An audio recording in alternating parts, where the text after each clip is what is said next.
still don't know what you're dealing with, do you? The perfect organism. I mean, it's a guy in a rubber suit, mate. I mean, it's like, come on. It is a guy in a rubber suit. That's why they did it. Like, we'll get into it, but like, I mean, I'm not criticising it because I think it's great that they don't show it as much because it, adds to the suspense. But it is just a guy. And Yeah. That's one of the things that got me about Terminator. The first Terminator movie is like Arnold Schwarzenegger's there operating on his own face, but clearly it's Arnold Schwarzenegger stabbing himself in a rubber mask. It's really bizarre. Yep. But before we get to any of that, I have a big wheel that is not here because I'm travelling again to spin, Lewis. Lovely stuff. He has the travel version of the wheel, which is bigger and more cumbersome and heavier. Made out of metal. Yes. Are you ready? Made out of metal that's really sharp at the edges of the actual wheel, so that when you try and pick it up, it cuts your hands. Yeah. Every time. My hand is like a chopped bit of A4 paper. I cut my finger the other day. Sorry, that's not part of the bullshit. Go on. At least let me spin the wheel. Right. Oh, it's stuck. Let me oil it. Is that a train now? There you go. Yes, the train of bullshit. It's like Snowpiercer, but different. It makes more sense. What's in the Queen's handbag? That's a good question. What does the Queen need to carry? Okay, let's start off by gathering a list of what is in an average person's handbag. You've got keys to their house, probably. Yeah, well, I and don't know. Probably also their car. She doesn't have a driving license. She does drive though. Yeah, but but I imagine she just walks up to cars, keys are in the ignition, and off she goes. Yeah. I don't imagine she needs to carry keys around. A purse or a wallet. I don't imagine she needs to carry ID or cash or cards. She doesn't have a passport either. No, that's very true. Does she just keep another... Okay, I've listed all the things that are in my pockets. Does she just keep another handbag in her handbag? Yes, it's a recursive loop. It just goes forever. Like a Russian doll. It's just... It's in the eventuality that someone destroys one handbag and she's like, you thought that was the only handbag I had? Well... And she pulls out another from within the destroyed handbag. Yep. She's like a phoenix from the ashes rises another handbag. Yeah, her handbags are like Ultron. You know, they just... Played by James Spader. Yes. Very nice voice. Very nice voice. Yeah. It was ever so strange seeing him in The Office, because I knew that Robert California was a character from like Instagram and stuff. Yeah. And then up crops James Spader, and he has this buttery smooth voice. Why is James being so cruel to the magician? And it's just really bizarre. Upon this rock, I will build my church. It's like, is it that soothing, Lewis? You know, it's pretty. It's quite soothing, yeah. The content of what he's saying is not soothing, but the noise is nice. Now so are you. What I always say: keep your friends rich and your enemies rich, and wait to find out which is which. It's like he does come across like he would probably spit at you. Yeah, I have no doubt he would spit at me. Yeah. But that's... I mean, I don't know if he's a nice guy. Should we Google, is James Spader a nice guy? No! I want to know what's in the Queen's fucking handbag. A nice guy. You're Googling, is he a nice guy? Yeah, there's always... Because if he's not, then there's always somebody that's like, oh, I worked on such and such movie with James Spader, and he killed a puppy every morning. Yeah, I know, but people just... Sounds like he's a nice guy. Hey. I know, but people say that, though, don't they? Like, I used to just say shit. I mean, I used to, oh, yes, I worked with Louis Walsh, and he headbutted me once. Like, I'll just say that. I mean, get a bit of drama going. A bit of drama going. For legal reasons, Louis Walsh has never headbutted me in the head. Have you met Louis Walsh? I have met Louis Walsh. Oh, what was he like? Brief. I see. I was like... Quite a claim to fame, this, Nanny. Yeah, well, I was like, hi, yeah, and he was like, hello, and walked off. No, what he did Very was, nice. he said, "You can't sing, you can't dance, but I'm putting you through to the judges' houses anyway." Like that. Perfect. Yeah. You know. Okay. What's in the Queen's handbag? What else do you Louis carry? Walsh. Louis Walsh is in the Queen's handbag, 100%. Maybe some dog treats. She always has corgis around. I feel like she might like to treat the dogs every now and then. True.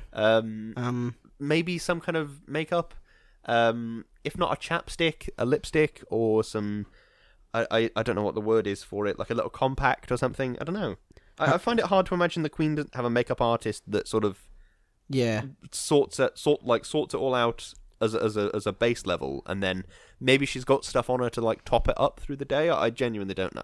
I don't know enough about makeup or the Queen to really know the answer to that question. A hip flask that says we love the commies.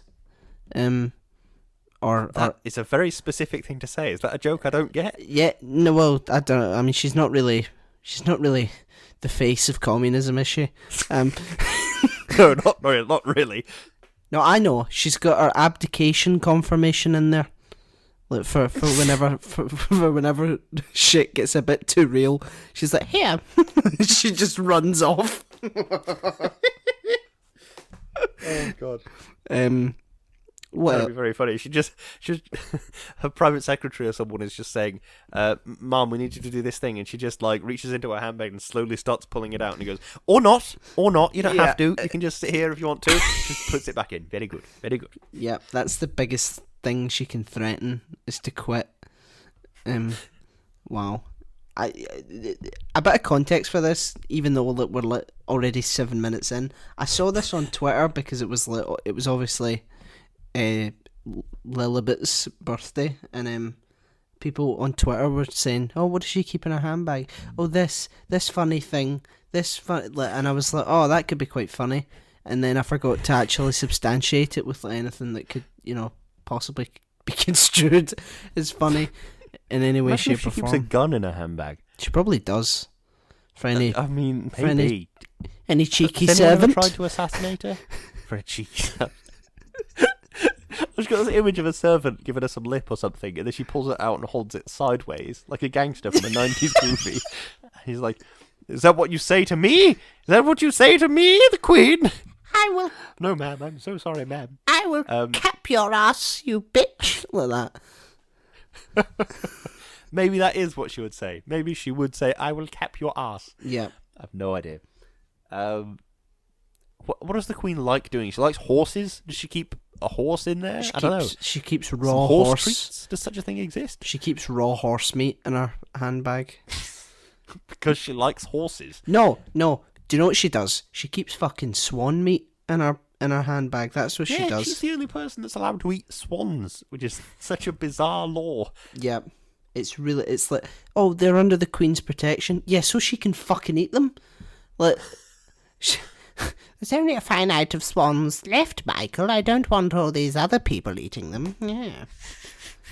It's one swan, Michael. What could it possibly cost? £1 million? My name is Nathan, Mom. No, it isn't. It's Michael now. It's one of my powers. It's Michael. Yes, it is. Fuck off. I had your name changed. Nathan made you sound as if you were a shop assistant at Asda. I don't really know what. Maybe there is a shop assistant at Asda called Nathan. Yeah, maybe he's crying now. Maybe he's a listener to the podcast and he's crying He's now. the only listener, and he's like, Yes. Oh my god. How could they say that about me? I know. There's nothing wrong with being a shop assistant at Asda. You know. Well, I don't think I've ever actually been in an Asda. There's just no Asdas near me for some reason. It's not that. It's not what it's cracked up to be. I imagine it's. I imagine it's very similar to a lot of other supermarkets.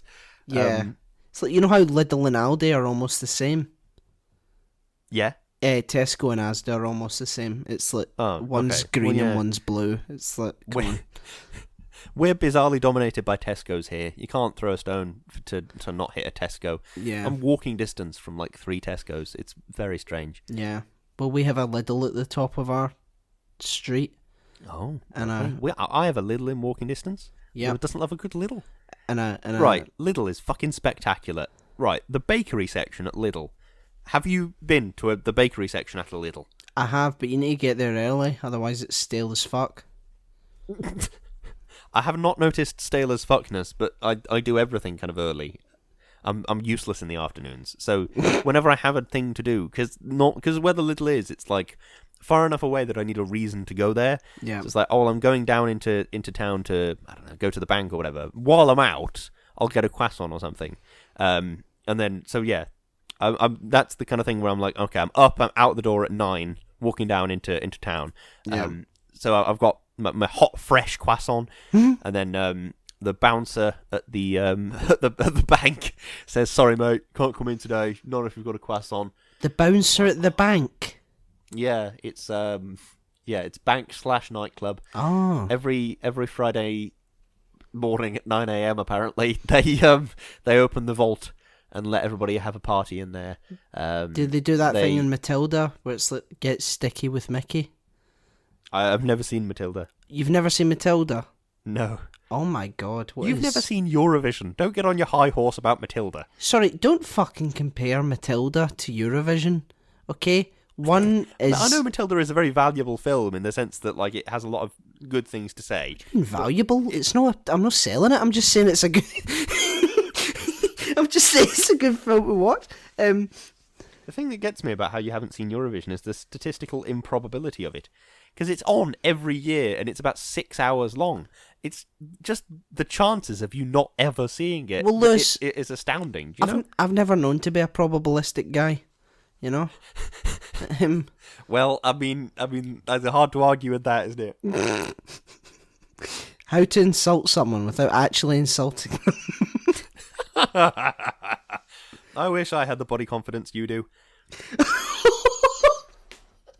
That's a good one. I like that one. You know him. You know him. He's got a great personality. Like that. What the? What's that? I forget who said it to me. It was I think it was one of the actors on 4 O'Clock Club that said, "You want to be professional, but don't let being professional be the only thing that people actually say about you." And the implication is like you want to be professional, obviously, but you don't want people to be like, "Oh well, he forgets his lines and he doesn't turn up on time," but he's very professional. He's very professional. Yeah, he's very professional. So yeah. Yeah, I mean, I often didn't turn up on time, and I often forgot my lines. No, you know what you did that always really pissed me off was you would learn your lines in the 2 minutes that we were rehearsing the scene. Oh yeah. And then we would do the scene, and you'd get your lines right every time, and it would really piss me off. Because I'd be sat up for hours the previous night trying to memorise my lines and having a hard time of it. Yep. And you just waltz in. "Morning, everyone. What the fuck are we doing today?" Read the scene. "Oh, I've never read this scene before in my life." And then you'll memorise the lines on the spot and do the scene. It really annoyed me. Lewis, I'm not going to lie to you. What you just said was so accurate that you don't even...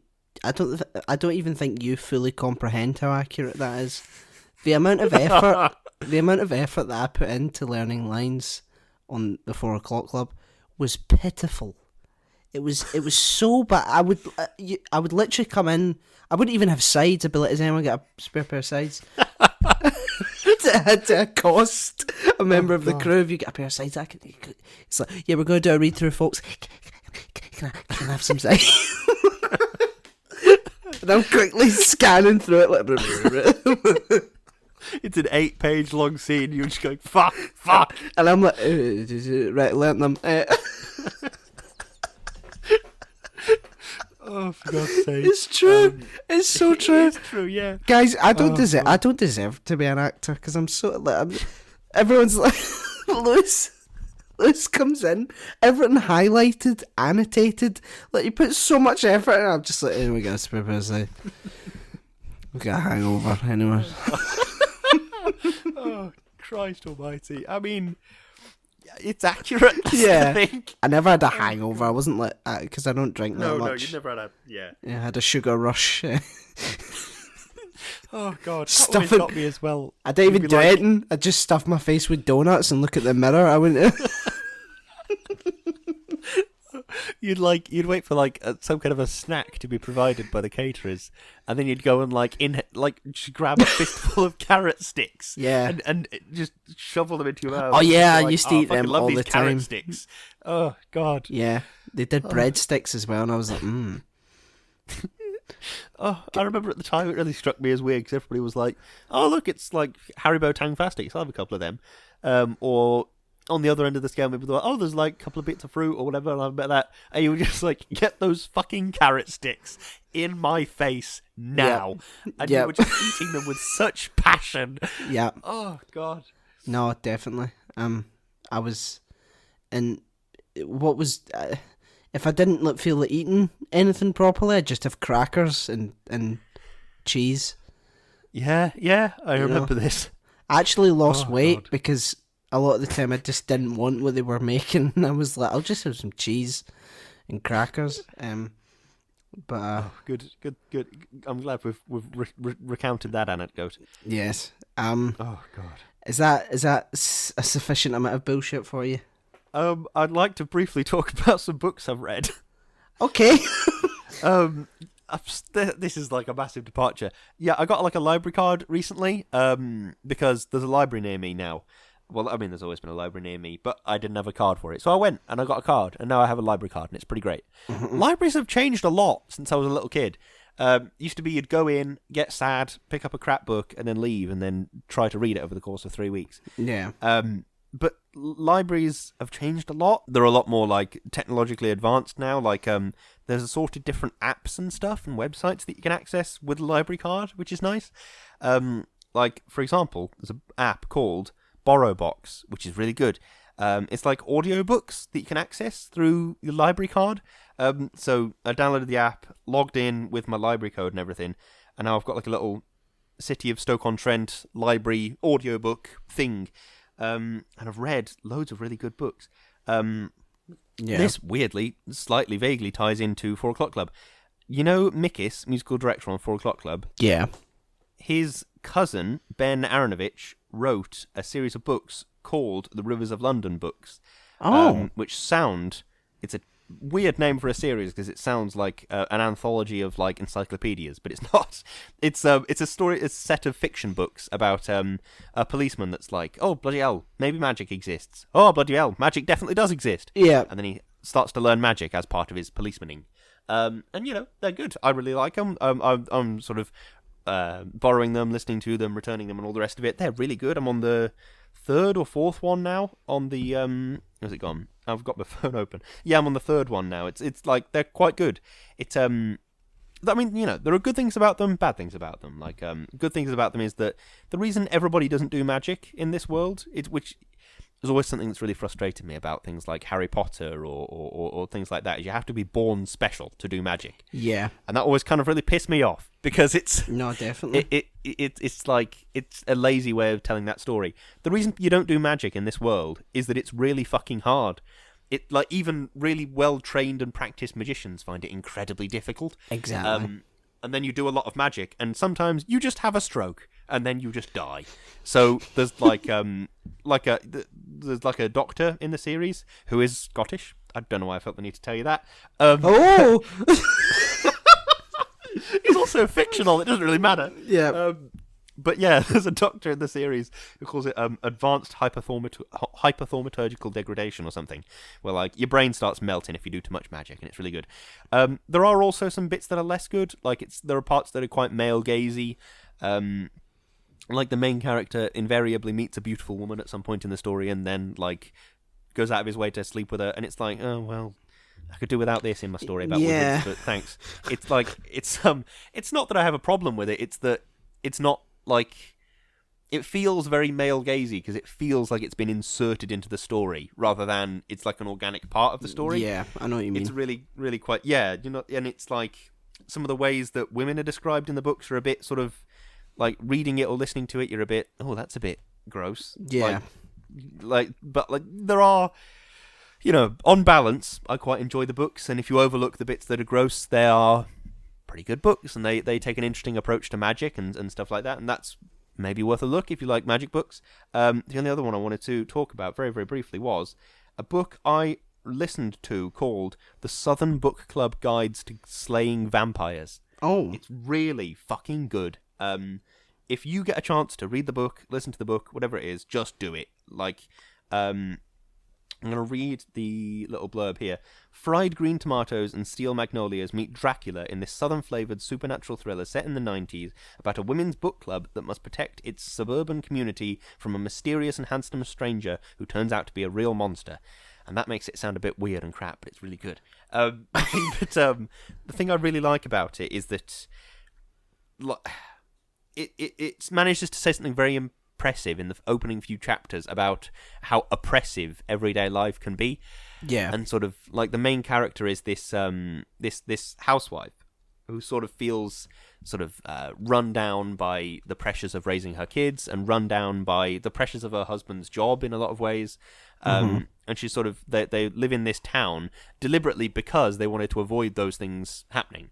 They wanted to avoid like the fast-paced modern life and all that. So they moved to this small town in it does say somewhere where they live, but I've completely fucking forgotten. Yeah.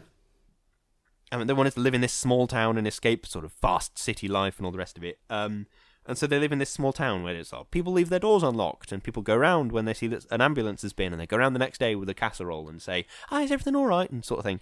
And it's like, you sort of get this really sweet community spirit type thing. The good old days. Yeah. Oh, yeah. But then, sort of, that's another redeeming feature of the book, is at the start of the book, the main character is sort of like, she wishes for the good old days, as it were. And then, as time goes on, she realizes, okay, well, maybe that's not a viable sort of concept. Yeah. Maybe in the modern days, and even in the olden days, it wasn't a good concept, because it has to be built on the backs of other people. So it's not fair, and it's not an equitable thing.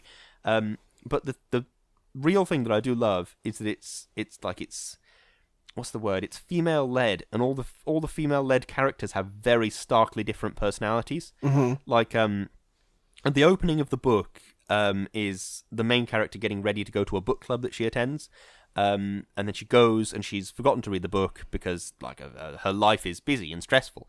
Yeah. And all the other women at this book club are like, oh, you didn't read the book? Oh, you bitch, and all this sort of stuff, and they're all really sort of angry at her. And then afterwards, she sort of meets up with a couple of other women that didn't really like that book club meeting, and they decide, right, fuck this, that was terrible, we're going to start our own book club.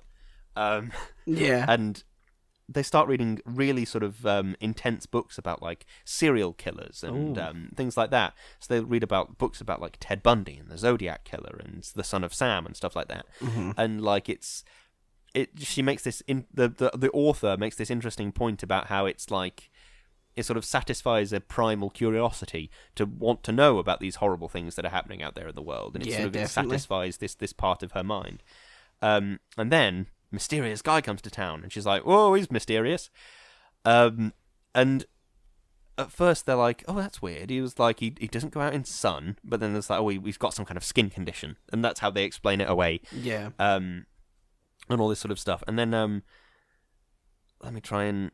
Yeah, they sort of notice that his van sort of goes missing from in front of his house and appears in this sort of sketchy part of town, and then goes back to where it is, and so on and so forth. And they're like, oh, well, clearly he is a serial killer. Clearly that's what's happened here. It's the new Ted Bundy, and he lives just down the road, sort of thing. Yeah. And they sort of pursue him and pursue him, and the main character literally sort of happens across this guy in his van.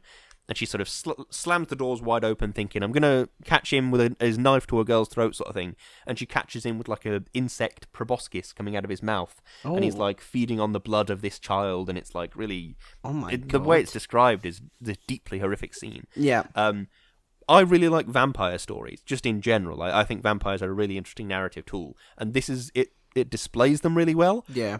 And it says something really interesting about what it means to be a human. Mm-hmm. And it says something really interesting about like what it means to be inhuman as well. Like, I don't know, it's just really, really good. If you get the chance to read it, do. The Southern Book Club's Guide to Slaying Vampires by Grady Hendrix.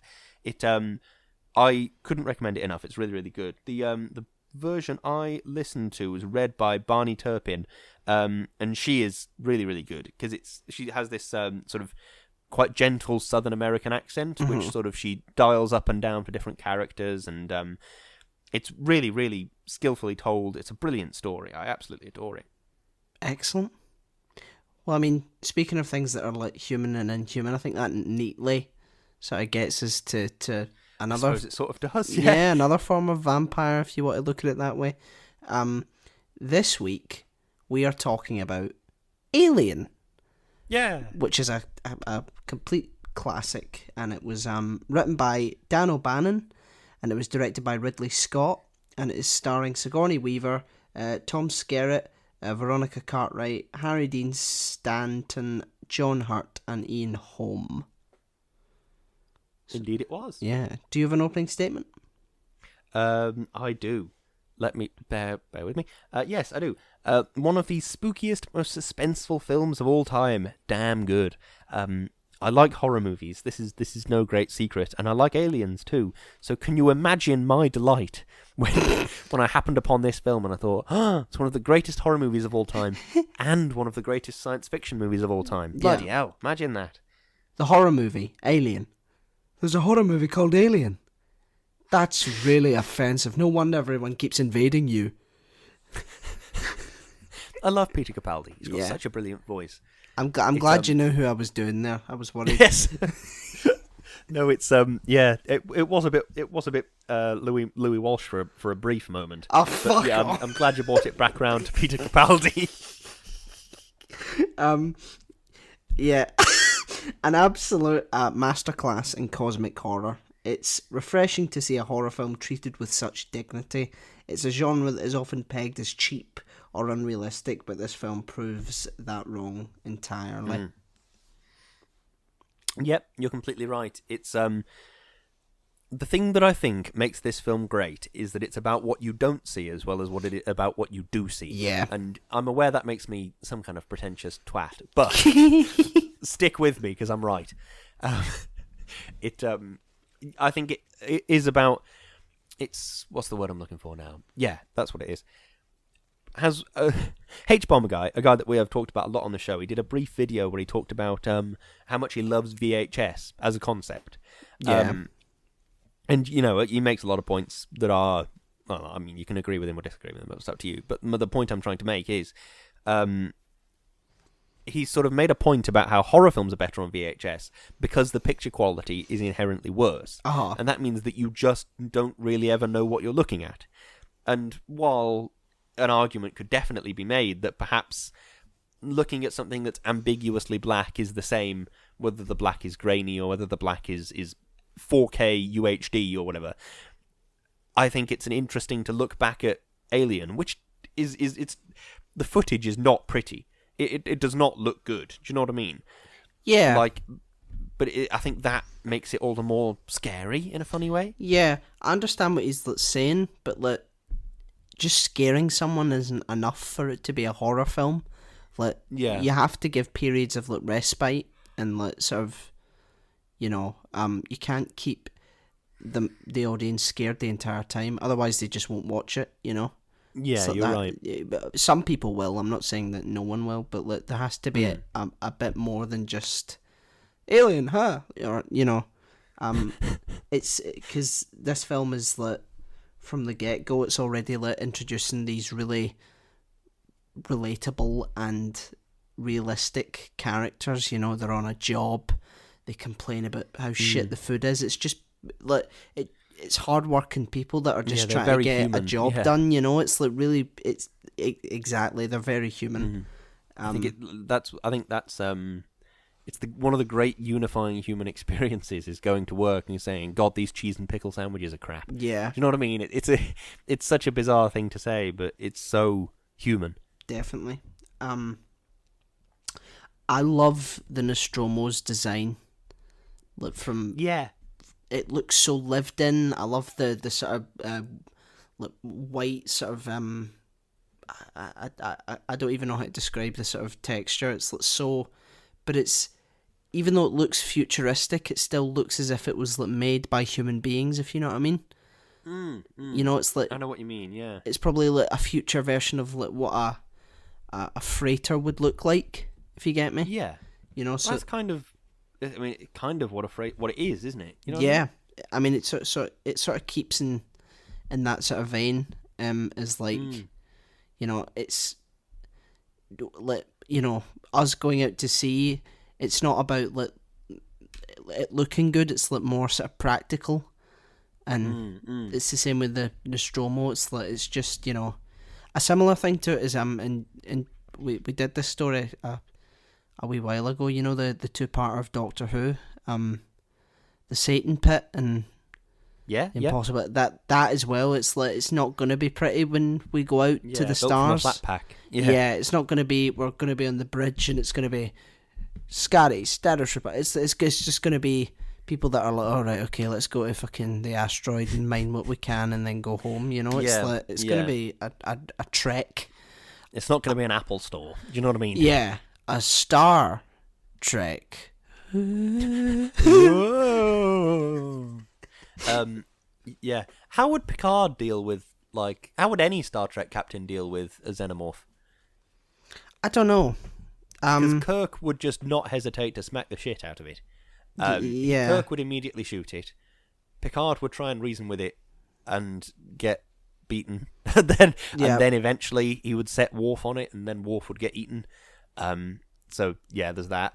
I can't remember. Janeway would just be like, I ain't got time for this shit. Yeah.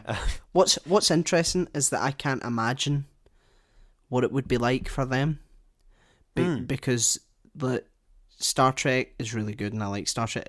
But it's very like, theatrical, and this really is like just everyday human beings try to just survive against this fucking thing. Yeah. It's like, what are the moral questions of this? It's like, it's so much more primal than that, if you get me.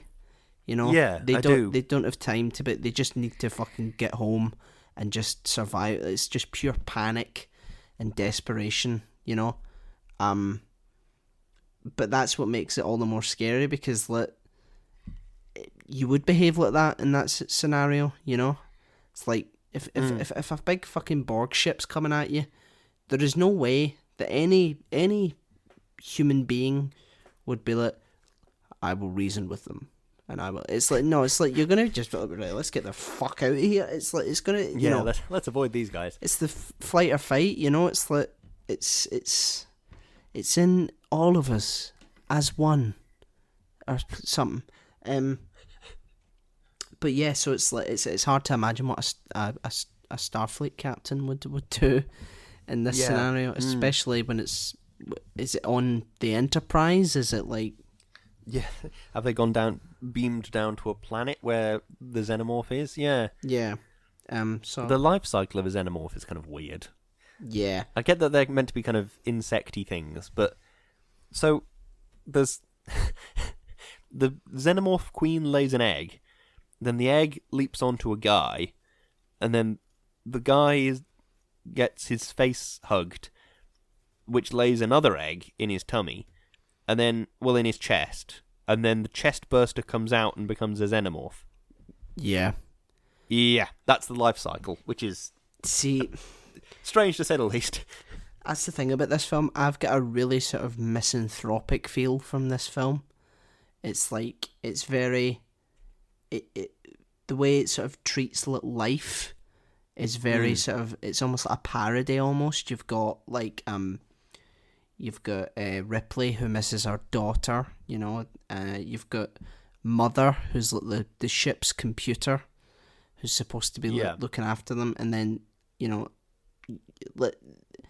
the three forms of life in the film are the android and the computers and all that, the human beings, and the xenomorph, and at the end of the day, all of them perish apart from one human and the xenomorph. It's like this horrible parody of what life is, It's like and it fits within the cosmic horror sort of theme. It's like we're just so fucking insignificant to what's that's out there, some of the things I've written down. Because it feels more than just a life cycle. It feels like a violation. It feels like a deliberate sort of horrible, joke almost. It's It's like it's deliberately cruel almost as a life cycle. It's like a cruel impregnation of someone. You know, if your life cycle relies upon cruelly, subjugating a life form. Yeah, it's because the design of the xenomorph is like weirdly sexual. It's got a weird. No, but people have pointed this out. I'm not just pulling this out my arse.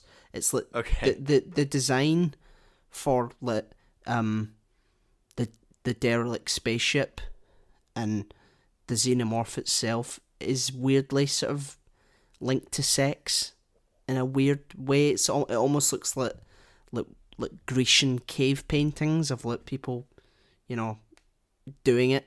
It's just so uncomfortable, you know. And again, it fits with that sort of impregnation sort of thing, you know. It's all very sort of horrible and it makes you really uncomfortable. That's something I hadn't even considered. That's a really good point. How it's sort of the fact that it's like a violation of bodily autonomy means that it makes it all the more horrific because that's a much more understandable fear than you're going to get eaten. You know what I mean? You're going to get eaten. Nobody's, that it's hard to understand what that means. Do you know what I mean? Yeah. But like your bodily autonomy is something that's very easy to understand and very easy to know if or when it's been violated. Do you know what I mean? Yeah. So to just say, okay, that thing that's happened in your life, turn it up to such a degree that the thing will literally kill you. Yeah. Do you know what I mean? It becomes horrific. Definitely.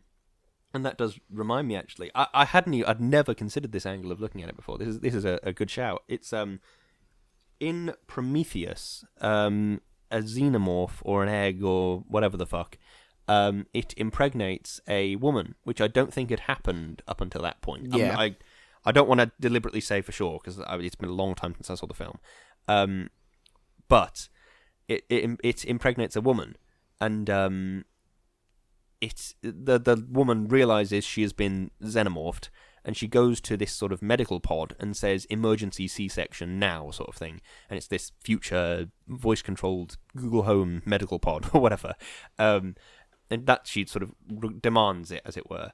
And it can't. It says, I cannot. I can only operate on men, sort of thing.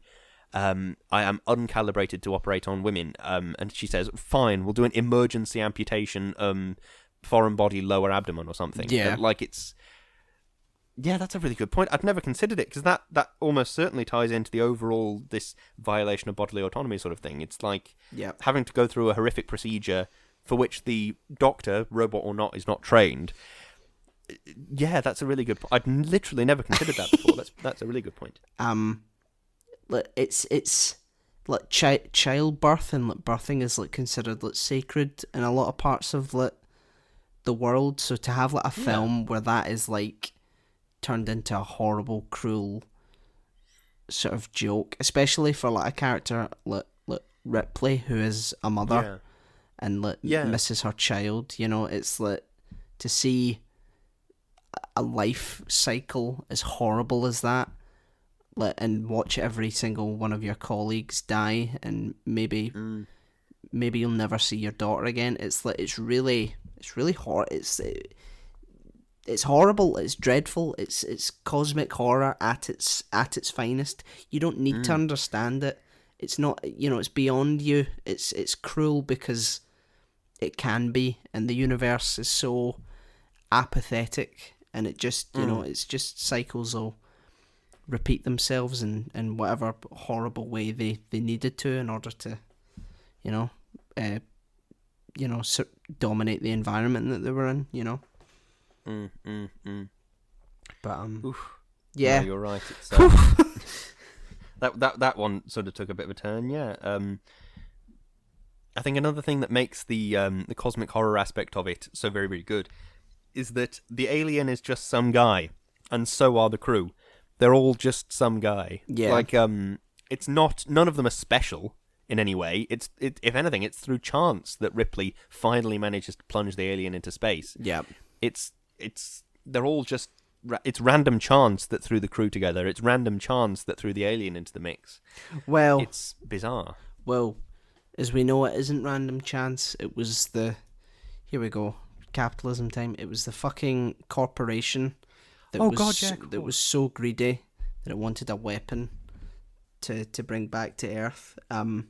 See when I rewatched this film, it's really amazing knowing that Ian Holm's character Ash is like trying to figure out a way to get this thing back to Earth. Yeah. So if you look at his like facial expressions in some points, you can tell that he's like calculating how to like sort of, you know, steer the crew in the direction of like not killing it or not like sort of like for example, when like John Hurt has the chest burster scene, it's like he's smiling and then his eyes go dead and he's like looking at John Hurt because he knows what's gonna happen. It's really quite, you know, it's really quite good to watch it from that way. Yeah. No, it's and of course, famously, the fact that the thing about the chestburster scene is that nobody actually knew that something was going to come out of John Hurt's chest. Yeah. They sort of said John Hurt will have chest pain and collapse on the table, and then the scene will end. Yeah. And then John Hurt's chest just fucking exploded. Yeah. And which I've always thought is a terrible way to direct, because if that actually happened in a scene that I was acting in real life as Lewis Brinley the actor, I would immediately break character and be like, "Oh my fucking god!" And I would look over at the director and be like, "Steve, get the fuck over here! What's going?" Do you know what I mean? I would not be calmly acting in that situation. Yeah, I mean, if anything, I would get my phone out of my pocket and call a fucking ambulance, because like all of a sudden he's bleeding. Yeah, that's not in the script. Oh my god, there's something in his chest. Do you know what I mean? Yeah, maybe it was worth it to like just see if they could get a genuine reaction. You know? Yeah, like, maybe. If someone called Dynamic, it's like, no, it's fine, it's part of this. I just wanted to see what you would do, which is a bit fucking manipulative, but yeah, it really is. It fits with the cosmic horror sort of stuff, doesn't it? It's like, but you know, doing that's that. True. It's doing that. Doing that at the expense of your crew's mental health is no. Let's not do that. Yeah, no, you're right. It's There's those stories about how on the set of The Shining, Stanley Kubrick was deliberately cruel to Shelley Duvall. Yep. Just because she would be living in a horrific situation, the character would. So he was like, well, so should the actor. And it's like, yeah, okay, I see your logic, but it doesn't make sense. If you don't consider their ability as an actor to be skilled enough to actually act that they are in a horrific situation, then why did you hire them? Yeah, exactly. Do you know what I mean? It's like, yeah, I see what you're saying, but what about human beings? Yes. What about their actual right to a safe and happy working environment? Yep, exactly. See, the more that I think about it, the more I'm sort of going on this idea of like the parody of life. Like even at the beginning, the birthing pods almost. It's like these sort of semi-naked children sort of awake from their. It's very weird, you know, and it does seem to be linking to like the start of life and like maybe even like motherhood. You know, it's very, very strange how it's actually it's making me quite unsettled thinking about it. You know, but I said this at the beginning. It's amazing how little we see of the xenomorph. Yeah, you're right. Like we barely see it. Well, obviously you see the baby version, and it's sort of going meh, and then fucks off.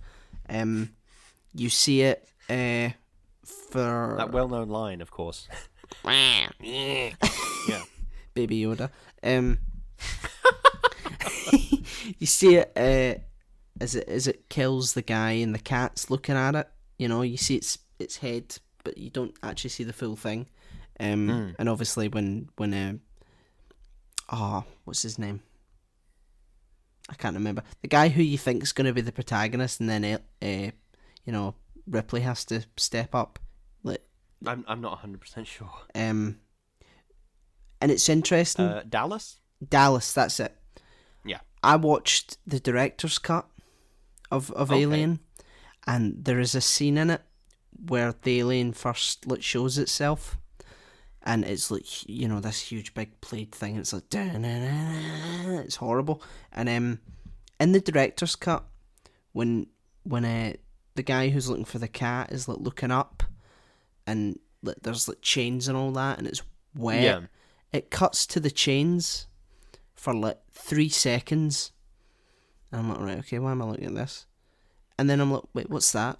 And then I rewind it, and the full fucking thing is there. Like, for 3 seconds on screen, it's hanging there. It's like hanging in the chains, and you pause it, and you can see the full thing, and it fucking scared the shit out of me. I was like, oh my god, that's it? That's the full... Yeah. It's not just a glimpse of it, it's the actual full thing, just hanging like a bat, or something like that, which goes back to the vampire sort of thing. It was so scary, and there's no music or anything. You just see it hanging. It's like, oh my god, that is fucking brilliant. Why didn't they keep that in the original? Because it's like... No, you're right. It's, yeah. You expect it to be scary. You expect it to be sort of played up and horrifying. But the fact that you double take, and it's in the corner of your eye, and you see this big fucking thing. It's horrible. It's so horrible. Yeah, you're right. It's that there's something horrific about knowing that you could have seen it, but you just didn't. Yeah. Does that make sense? There's something very horrific about that inherently. Definitely. I like that the moral of this film is do not touch a spooky egg. If you happen across a spooky egg in a cave or something, don't touch that egg. Yeah, I mean that's a good moral. Good life lesson to take from this film. Don't touch a spooky egg. Yeah. If you see an egg that's spooky, steer well clear. That's my advice to you. You can have that for free. Well, that's. I'm so glad.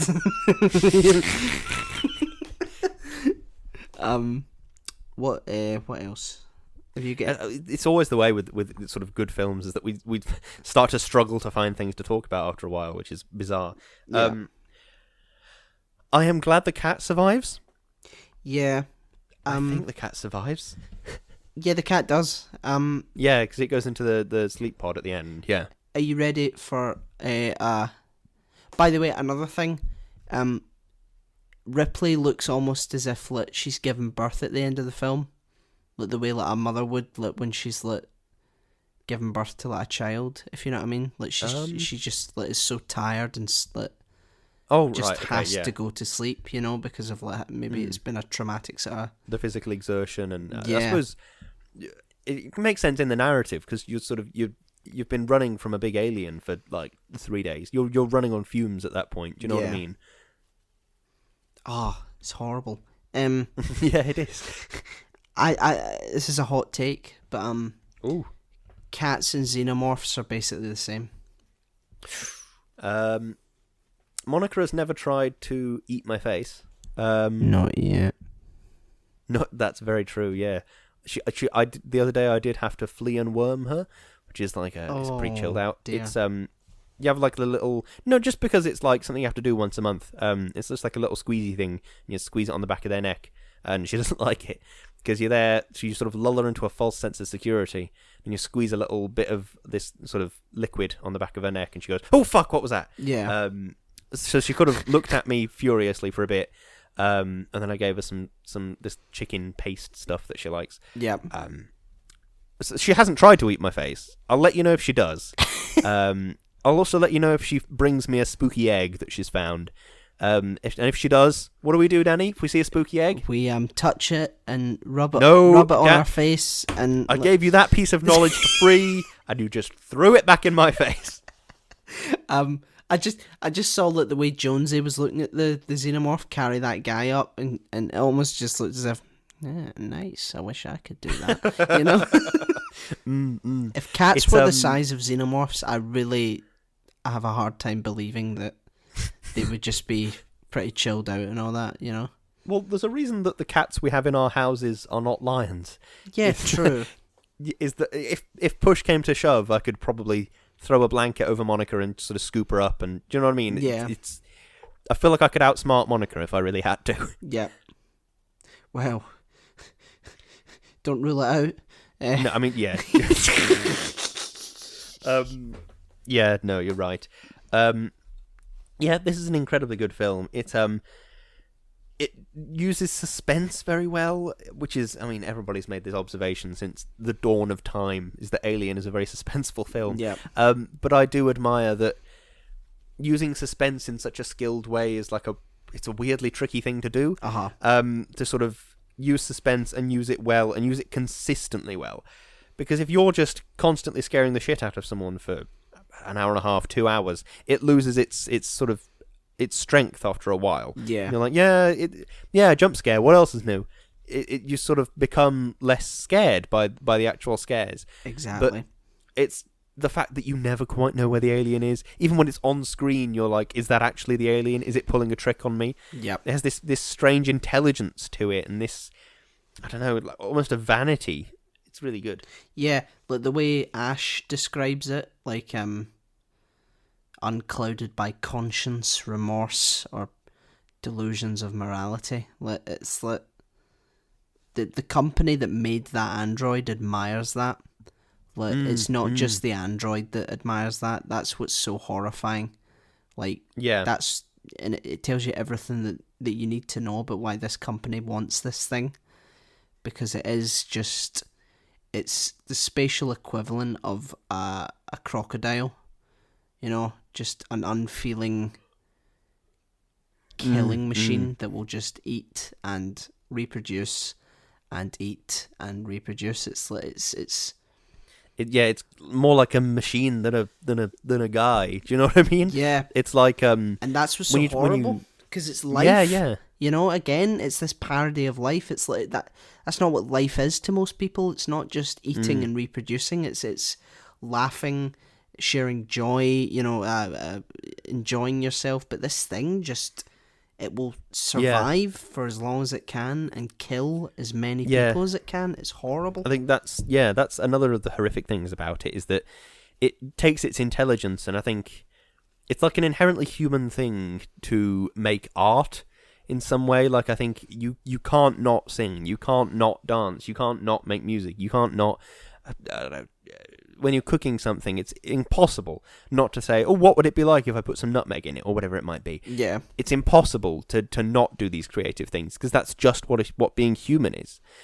And it's terrifying to see something that's as intelligent as a human, if not more intelligent, in the xenomorph, that it doesn't use its intelligence for any of those human activities. Yeah. It uses its intelligence purely for survival. It has no stake in doing anything else. Yep, absolutely. It's horrible.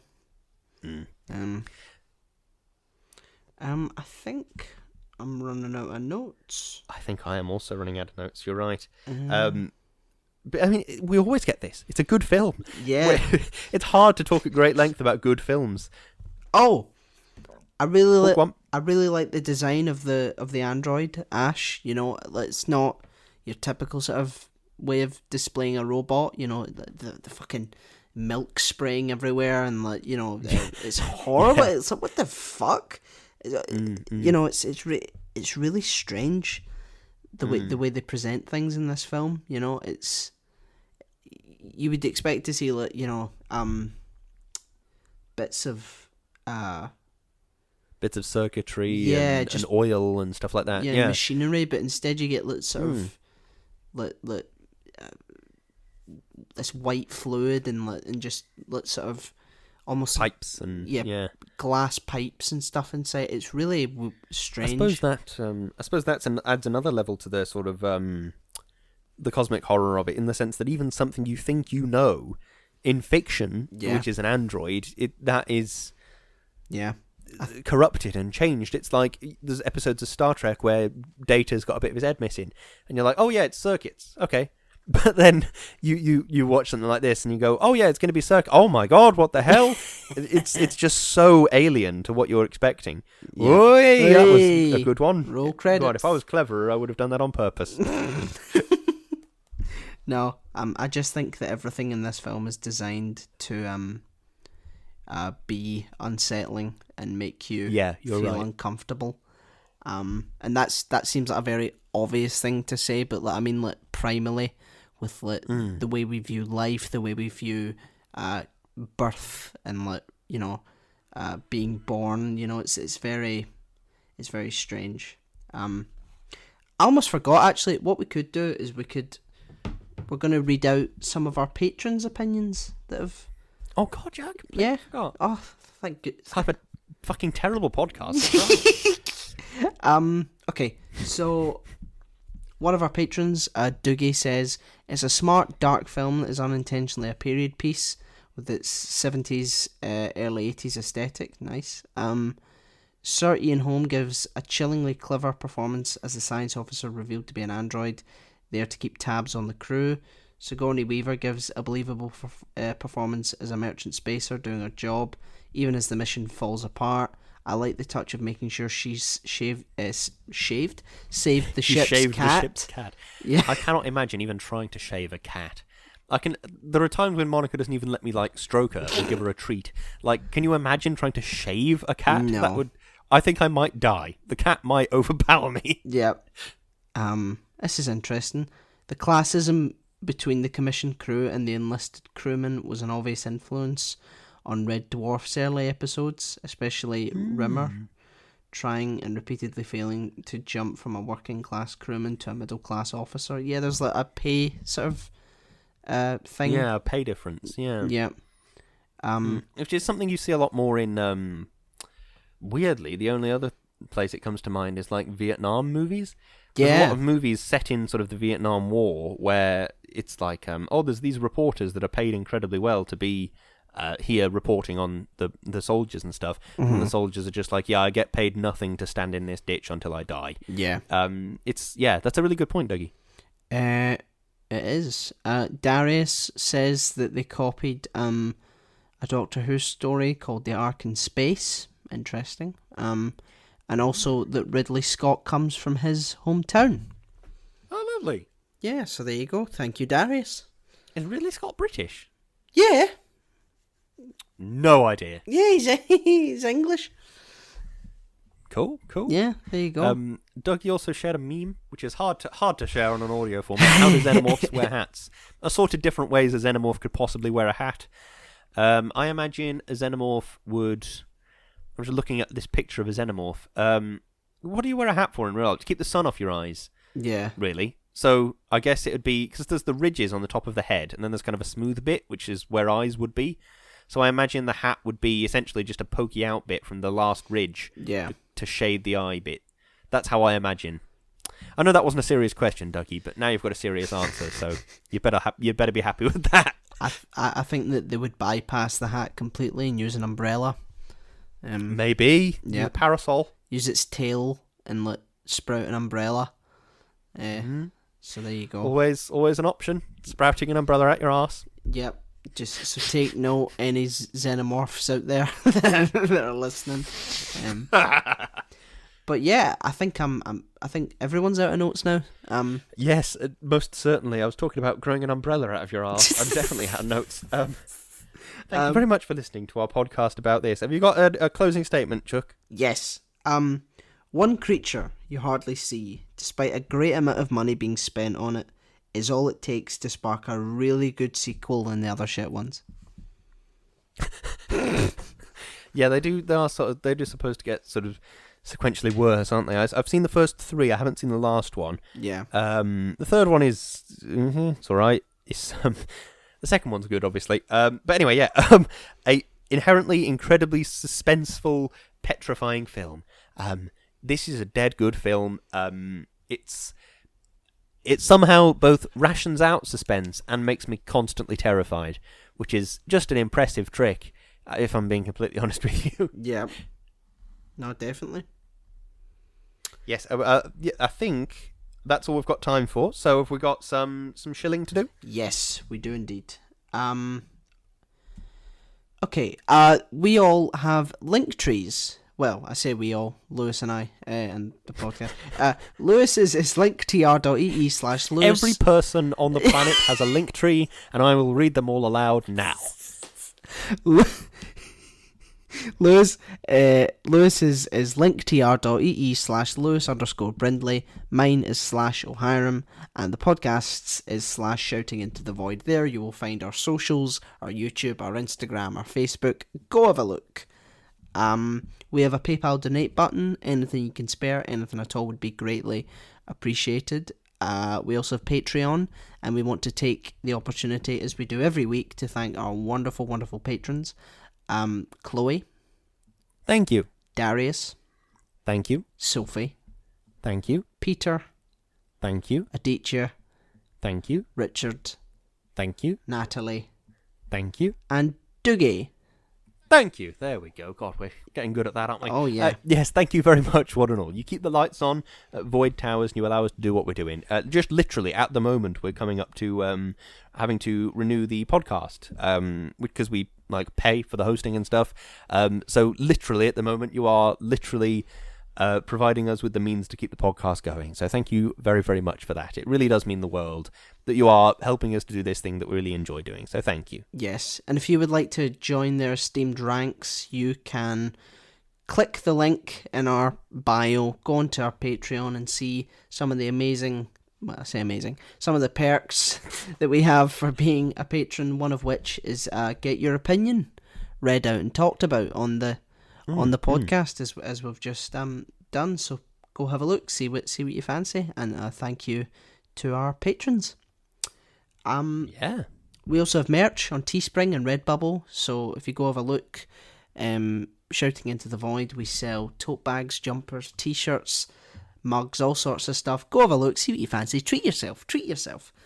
And last but not least, we are partnered with an amazing company called Number 12 Crochet Avenue, and Lewis is going to say some wonderful things about them, all of which are true. Indeed I am. Number 12 Crochet Avenue is a wonderful company run by my wonderful wife, in which she wonderfully crochets, and she's wonderfully good at it. Yes, she crochets, and she's very, very good at it. It is a beautiful Instagram feed edition, which I cannot recommend enough. So make sure you do go and check it out. That's at Number 12 Crochet Avenue on Instagram. Definitely worth looking at. Definitely worth giving her a cheeky follow. Go and take a look. It means the world. Thank you very much. Thank you very much. Well, that was Alien. Yeah, I think that's it. It was. And what we're doing next week, Dan? Well, let me spin the travel wheel. It's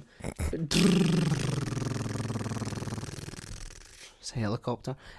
We are doing Aliens. Ooh. Yeah. Ooh. You know, we thought there are only really 2 good films in this entire franchise. So let's just do them, and we'll leave the other ones. Prometheus has its moments. Yeah, true. Alien Covenant. Michael Fassbender's good. Yeah, Alien Covenant's. I never actually saw that. I meant to, but I didn't get around to it. Yeah. Is it crap? Don't bother. Okay.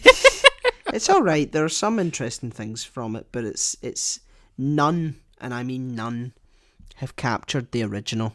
That this film has not yet been surpassed in terms of just unsettledness. Is that a word? No, it isn't. Unsettlingness? Unsettlingness. Yes, there you go. That works all right. I suppose there's got to be a better word than that I can't think of right now. Yeah, that's why James Cameron, who wrote and directed Aliens, doesn't even try and copy. The same style, But I don't want to, because we'll run out of notes for that, and it'll be like fucking 30 minutes long, that episode, if we talk about it. So, yeah, but thanks so much for listening, and we will see you, hear you, smell you, chew your face off next week. With our tiny extra mouth. Yes. Yeah, next week. Thank you for listening. All right, thank you very much for listening. Goodbye. Bye.